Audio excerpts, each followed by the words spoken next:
Notre rapport au temps nous laisse démunis. Quel pouvoir pouvons-nous avoir à son égard? L'espace, nous pouvons le maîtriser, le découper, le renverser, l'orienter, mais le temps, c'est par lui surtout que nous prenons conscience de notre finitude, et à son égard, l'homme est, semble-t-il, ligoté par son irréversibilité, le laissant sans prise aucune. Face au chaos, à la béance originaire, à l'abîme du temps, comment introduire un peu de maîtrise? Vous connaissez tous la grande thèse de Deleuze et Guattari concernant la ritournelle. Pour ne pas à mon tour en faire une rengaine, soit une ritournelle au mauvais sens du terme, je voudrais restituer à cette thèse de Deleuze toute sa force, son audace assez risquée et qui est en marge de la philosophie classique. Pour initier ce questionnement, je pars du célèbre début de Mille Plateaux du chapitre sur la ritournelle. Un enfant dans le noir, saisi par la peur, se rassure en chantant. Sa petite chanson est comme l'expression d'un centre stable et calme, stabilisant et calmant au sein du chaos. Deleuze, Mille Plateaux. Ok, bon. Mais qu'est-ce que c'est que finalement une ritournelle? C'est, somme toute, un petit air, du genre de celui qu'on chante aux enfants. Ainsi font, font, font les petites marionnettes, ainsi font, font, font les petites marionnettes, 3 petits tours et puis s'en vont. Voilà. Je demande, en quoi un chant à répétition, aussi simple, aussi banal, aussi enfantin, peut-il avoir une fonction de stabilisation, jouer un rôle positif qui n'est pas simplement conjuratoire, mais libératoire, car vous savez que Deleuze non seulement donne comme fonction positive à la ritournelle de déterminer un centre, mais il dégage 2 autres fonctions qui sont de organiser un chez-soi dans l'espace et ouvrir une ligne de fuite à partir de ce chez-soi. Deleuze écrit, la chanson, dit-il, est elle-même un saut, elle saute du chaos à un début d'ordre dans le chaos. Qu'en est-il exactement? Comment comprendre ce pouvoir, cette relative emprise sur l'abîme du temps qu'aurait la ritournelle et quelles sont ses limites? Voilà mon questionnement. D'abord, je dois manifester mon étonnement, car sous l'apparente futilité, la théorie de la ritournelle est indissociable d'une pensée du temps. Et en effet, si la ritournelle réussit une certaine emprise sur le temps, c'est parce que le temps n'est pas autre chose dans sa forme qu'une ritournelle. C'est la thèse grandiose et osée de Mille Plateaux. Je lis Deleuze, il n'y a pas le temps comme forme a priori, mais la ritournelle est la forme du temps qui fabrique chaque fois des temps différents. Et avant ce passage, il avait parlé du cristal de temps, et que ce cristal de temps est par excellence une ritournelle.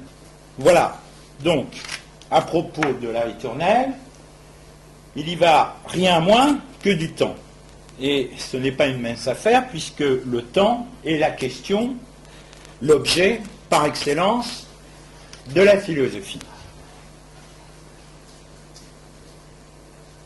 Donc, comment ne pas s'étonner qu'un motif apparemment aussi anodin et secondaire, enfantin, puisse être chargé d'une fonction aussi sérieuse, aussi grave que de penser le temps.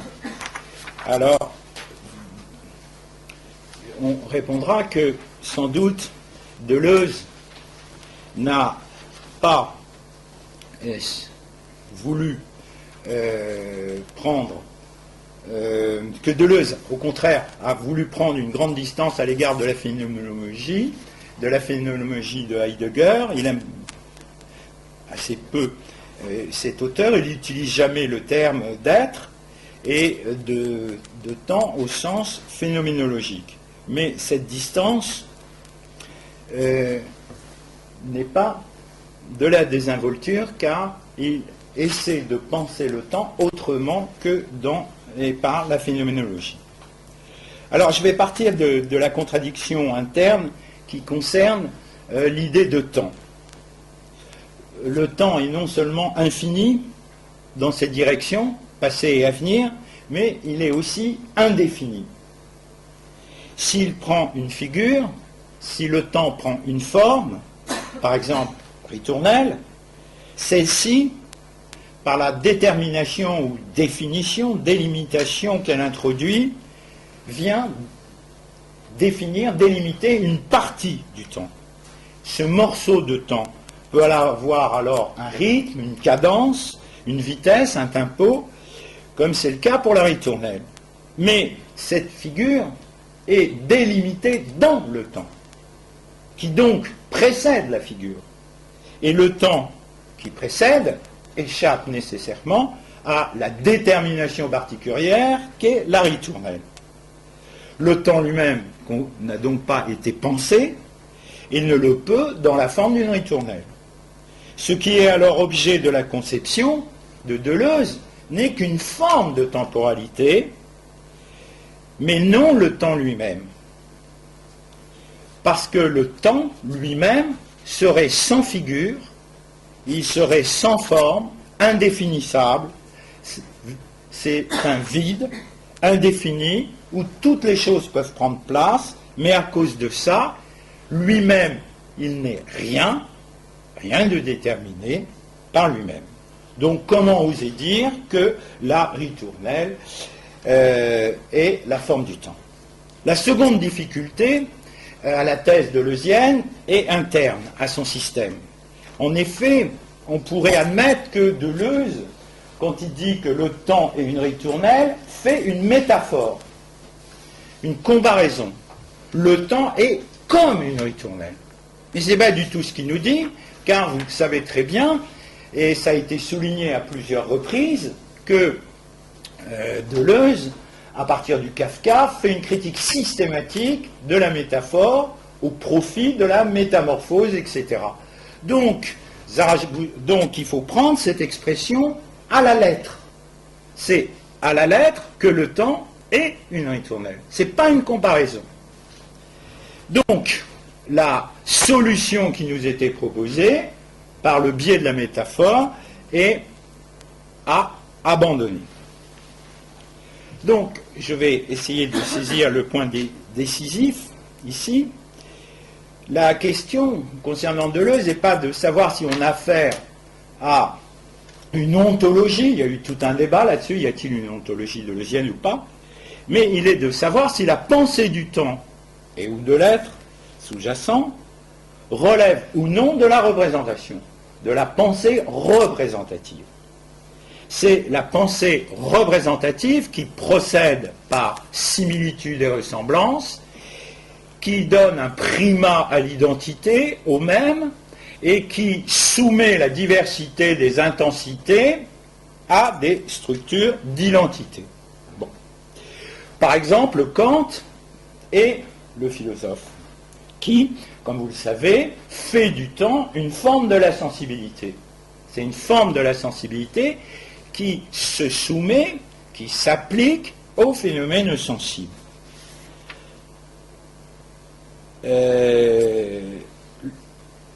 Le temps, donc, on a vu, Deleuze nous a dit, il n'y a pas le temps comme forme a priori.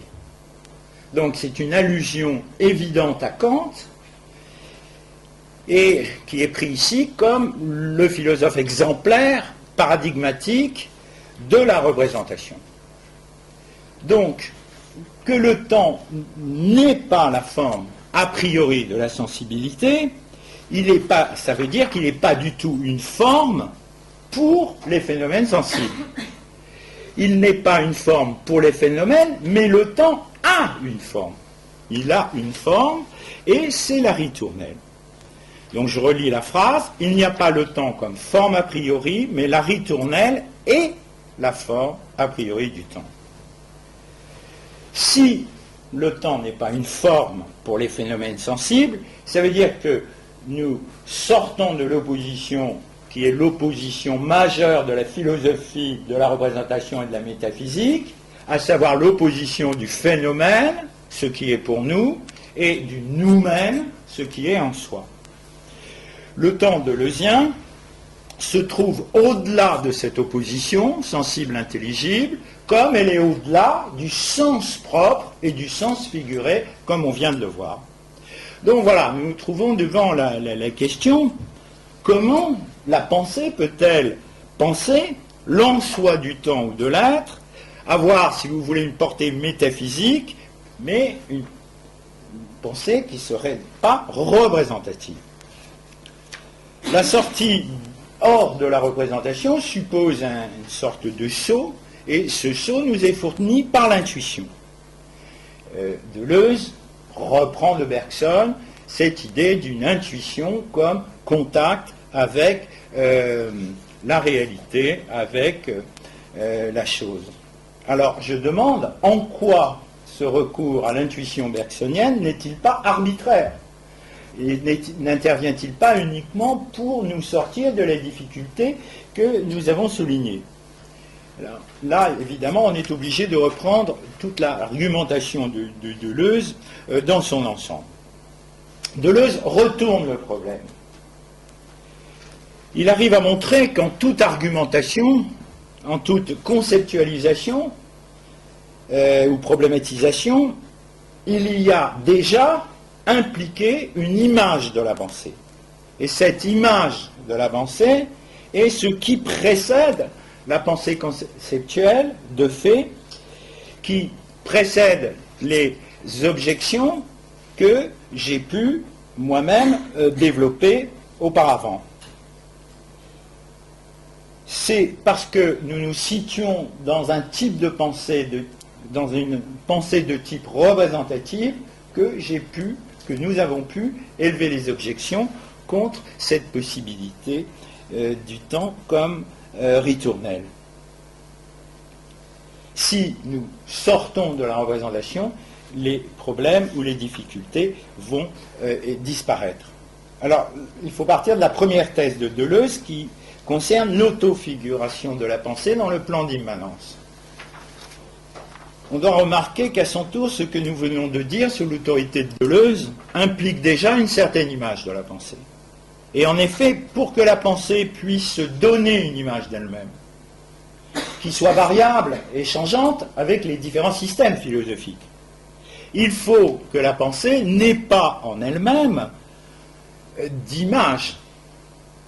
Il faut que son sol ou son fond, ce qui permet à la pensée de s'orienter, de se repérer, de se diriger, il faut que ce fond, elle se le donne.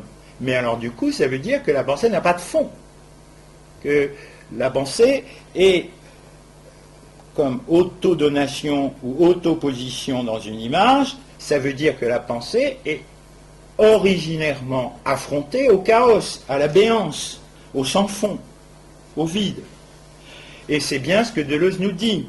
Penser, c'est toujours, pour Deleuze, affronter le chaos.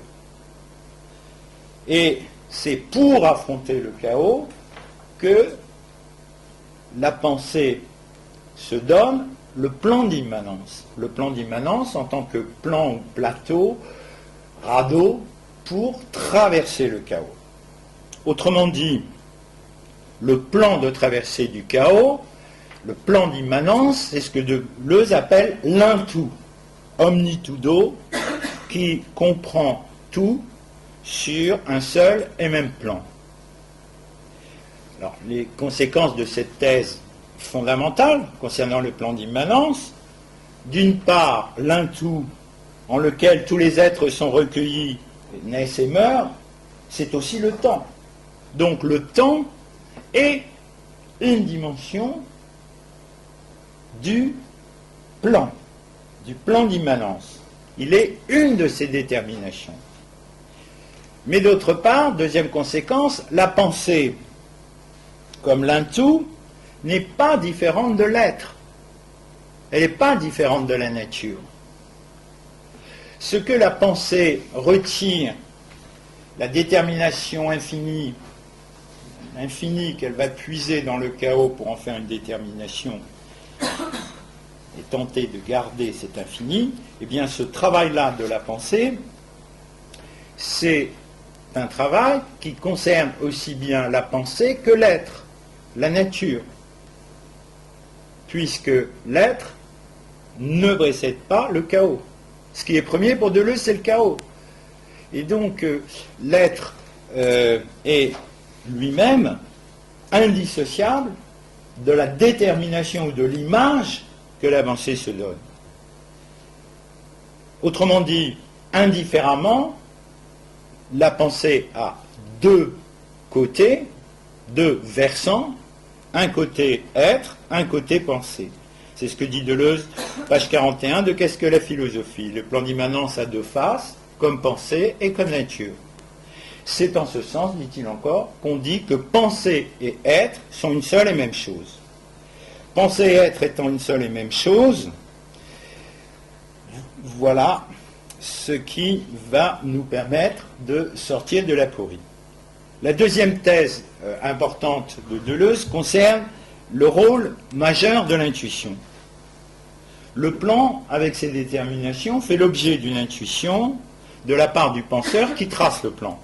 L'image de la pensée que la pensée se donne est quelque chose qui est ni pensé ni pensable, dit Deleuze, mais qui est de l'ordre de l'intuition et qui est l'objet d'une expérience pré-philosophique. Parce que pour Deleuze, la philosophie, c'est la construction de concepts, et cette construction de pensée suppose, implique un plan, le plan d'immanence de la pensée.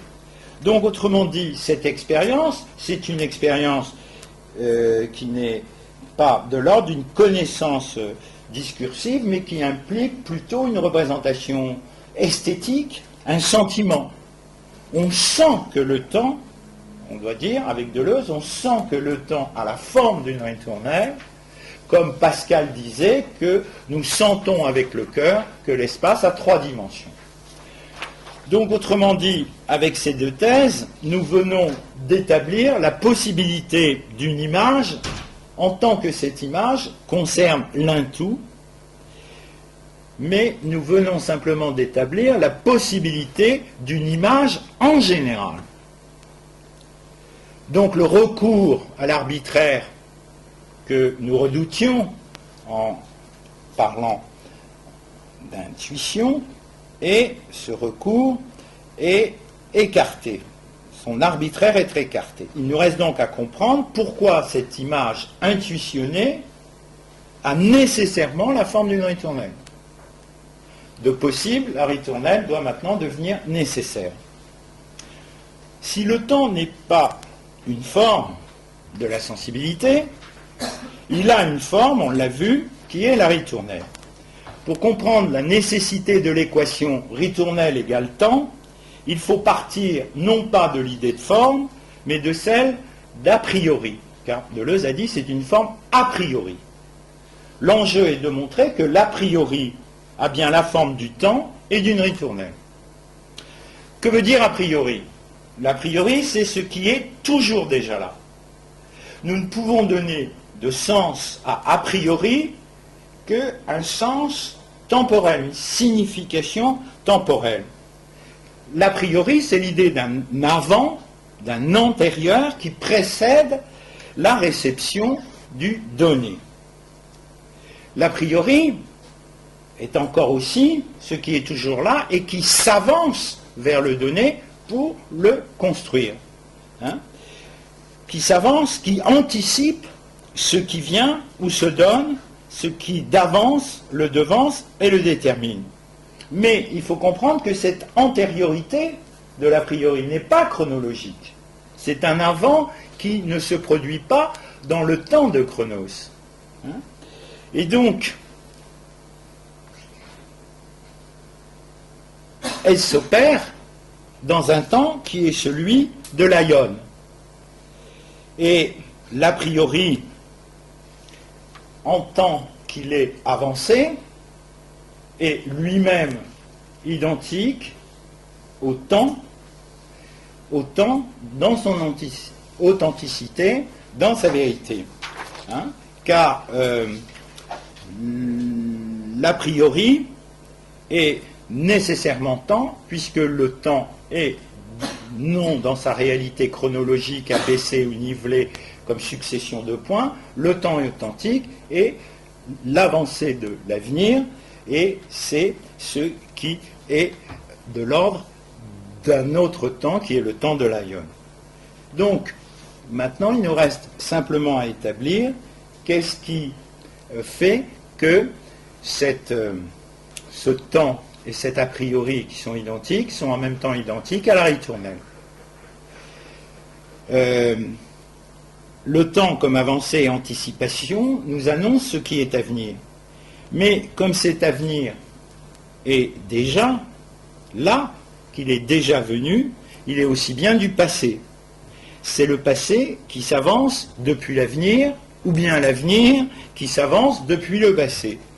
Il y a donc à la fois une faille interne au temps qui se dédouble en deux jets opposés, d'un côté le passé, de l'autre côté l'avenir. Mais en même temps que cette scission, que cette faille interne, qu'est-ce qu'on voit? On voit aussi une ronde, un échange instantané, comme on vient de le montrer, entre le passé et l'avenir, et cet échange, cette ronde, c'est ce qui caractérise le temps de l'aion. Donc, autrement dit, le temps de l'aion est bien une ritournelle. Et donc, nous avons fondé la nécessité de l'énonciation de Deleuze que le temps a bien la forme de la ritournelle. Donc, Deleuze nous dit, et c'est la conclusion, que ce temps qui a la forme de nécessairement la forme de la ritournelle, c'est ce qu'on voit dans le cristal. Voilà. Je conclurai simplement en disant que ce qui est peut-être la racine ou l'origine de la déterritorialisation deleuzienne, c'est peut-être l'abîme qui se trouve dans le temps. La ritournelle, en tant qu'elle est quelque chose qui tourne et qui revient, a pour centre, comme si on prend la comparaison avec un cyclone, a pour centre un œil, on parle de l'œil du cyclone, c'est un vide autour duquel il y a un tournoiement. Et je pense que ce qui fait tourner la ritournelle, c'est le vide, l'abîme du temps, cet abîme du temps dont nous parlait Hésiode, en tant que le temps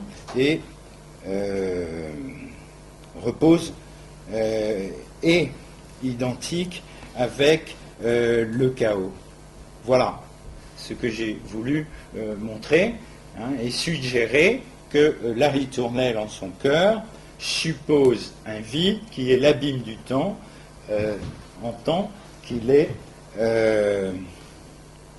constitutif de l'être. Et donc l'ontologie deleuzienne est une ontologie qui n'a que peu de choses à voir avec celle de la phénoménologie et d'Heidegger, et donc le concept d'événement dont nous faisons le centre de notre réflexion pour ce colloque, l'événement au sens deleuzien est très différent de l'événement au sens de la phénoménologie, et qui pense l'avènement et non l'événement au sens deleuzien. Voilà ce que je voulais montrer. Terminé.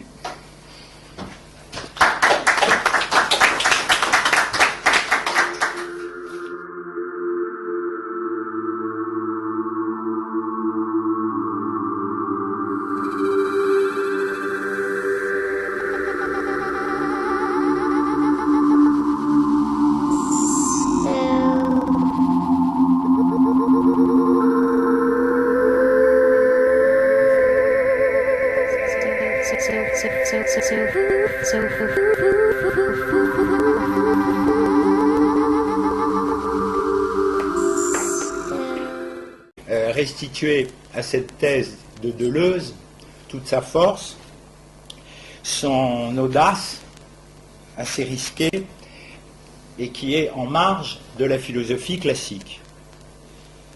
Pour initier ce questionnement, je pars du célèbre début de Mille Plateaux du chapitre sur la ritournelle. Un enfant dans le noir, saisi par la peur, se rassure en chantant. Sa petite chanson est comme l'expression d'un centre stable et calme, stabilisant et calmant au sein du chaos. Deleuze, Mille Plateaux. Ok, bon, mais qu'est-ce que c'est que...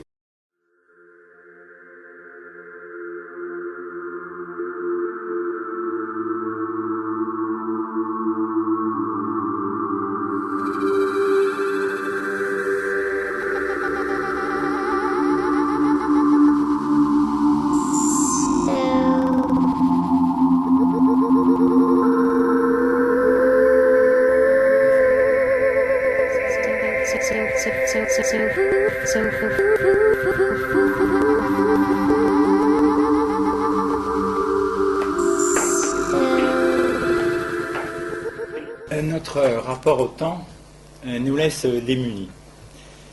Quel pouvoir pouvons-nous avoir finalement une ritournelle?